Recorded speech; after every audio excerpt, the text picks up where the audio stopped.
guys, real quick update video here.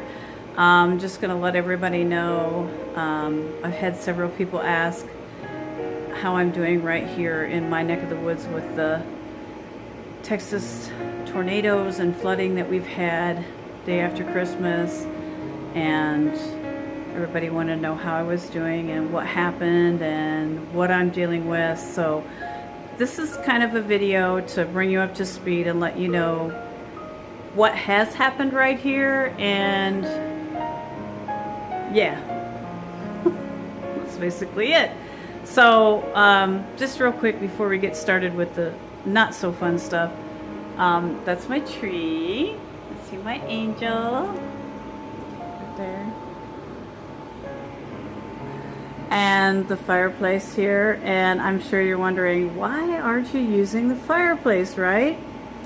The noise that you hear in the background is a pellet stove. That's the heat source here. This really, although it's beautiful, it's really just more for looks. I can burn wood in it, but unfortunately all the heat goes straight up the pipe. It will not heat this room. And I don't know if it's triple wall lined or what, but let's just say I'm nervous to build a heat producing fire in it, and I've noticed that most of the heat that I do get off of that is sucked up through the roof. So it is what it is. At any rate, yeah, that's why you don't see the fireplace going, guys. That's why you hear that. So sorry about the pellet stove noise. That's what this home is heated with, and that's what I have, so that's what I use. Anyway, and I'm smiling because I think it's funny that anybody who doesn't have a pellet stove or doesn't understand that heat source, I think it's funny that people don't understand how that works. I'm reaching for my cup of coffee here. Hold on. Come on. I have a big old honkin' cup of coffee.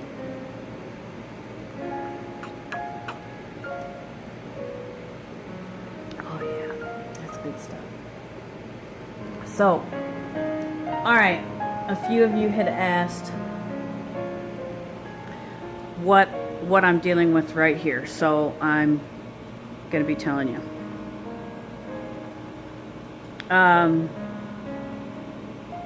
I know I showed you guys in other videos the flooding conditions that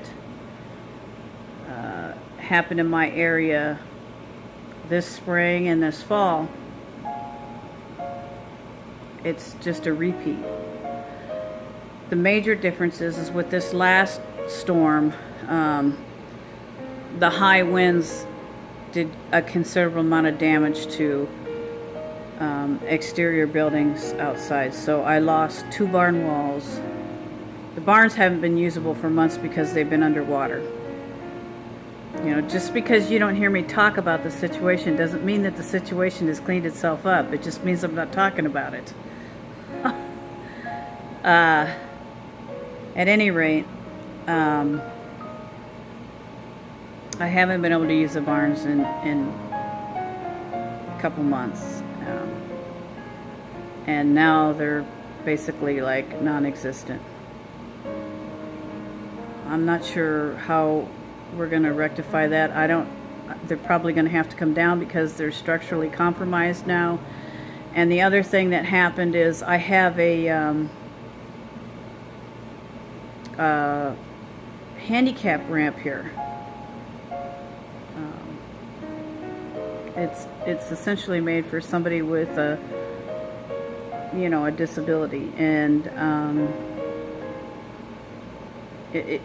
for somebody that's either in a handicapped wheelchair situation or with a walker or some kind of assisted walking. So the roof to that has been compromised, and I'm not sure what we're going to do about that either. At any rate, that whole ramp, the roof that was over it, the roof that covered the entire thing to get up to the front porch, that roof has been compromised, and so that'll have to be repaired or maybe even taken down, which is a shame because I use that very regularly. It's been a godsend on some days. So beyond that, fortunately this time the roof did not leak. The last flooding incident, I had 3 leaks that developed in the roof. Now they've only been patched. The roof hasn't been completely repaired yet because the weather hasn't allowed it. It takes more than 1 day to replace an entire roof on a house this size. So, and I don't own this house. This is owned by other individuals, not myself. So, and of course money is always an issue, and so, you know, you have that. And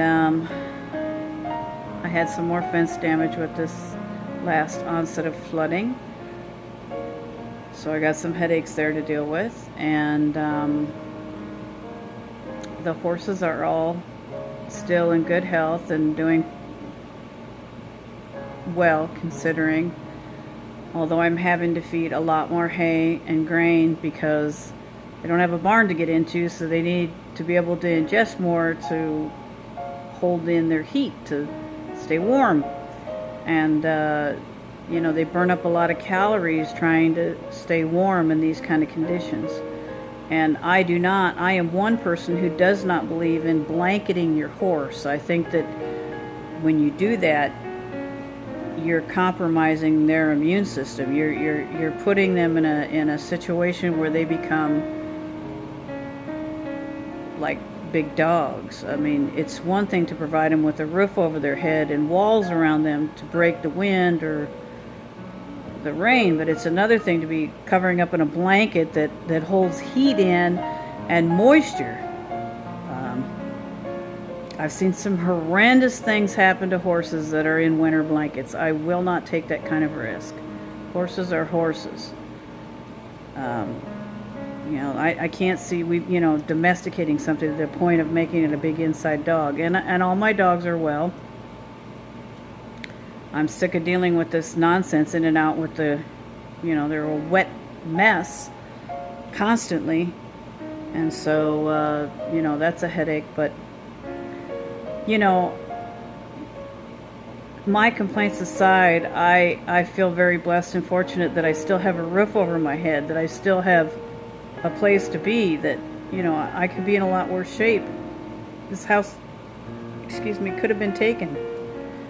Hundreds of them were in this last onslaught of storms, and I could be in a lot worse shape.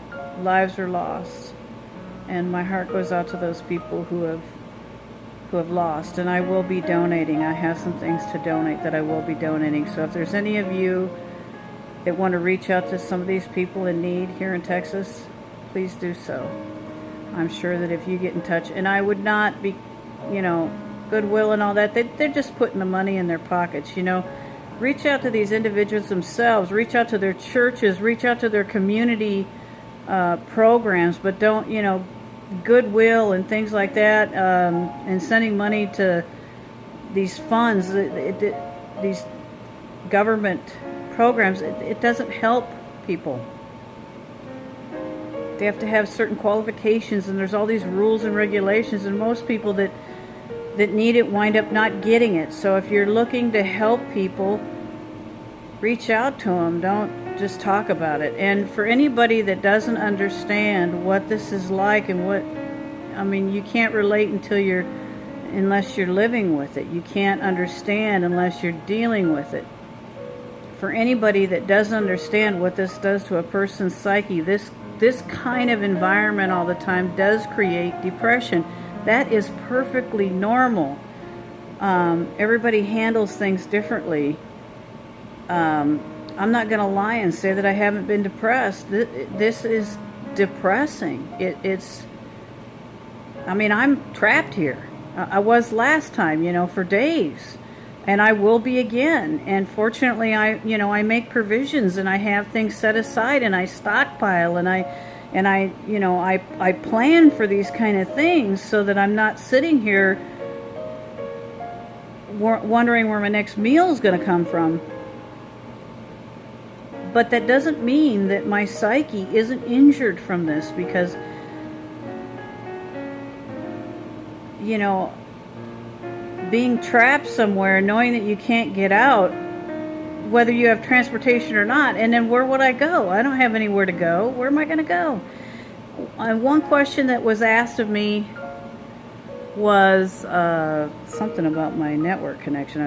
A message came up. Sorry about that. One person asked me, well, do you live in a floodplain? No, I do not live in a floodplain. Is this typical of my area? No, this is not typical of my area. This is record-breaking stuff going on here.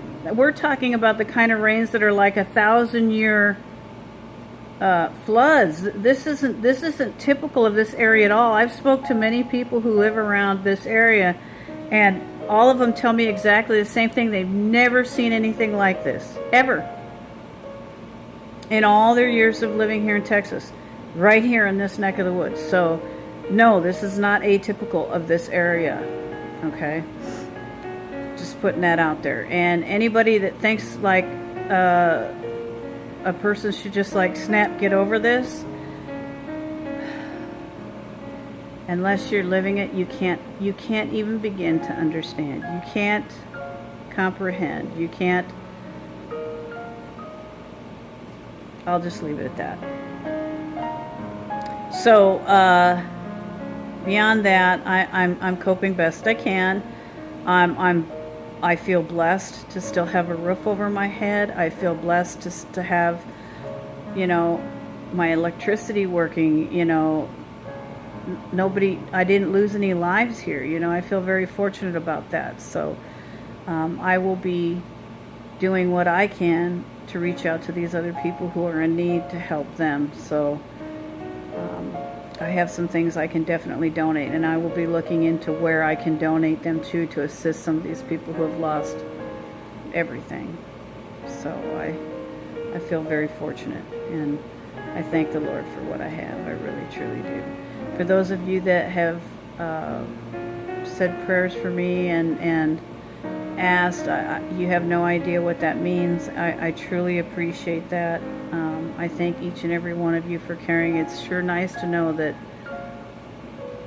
people care. Makes a difference. It truly makes a difference. We need more of this kind of stuff in the world. We really do. So thank you all. I don't have anything else to say beyond that. I'm very sorry about the pellet stove noise, and I'm in my comfy little, this was a gift, and isn't it cute? Look at the little bling bling buttons. Anyways, so I don't have anything else to say, guys.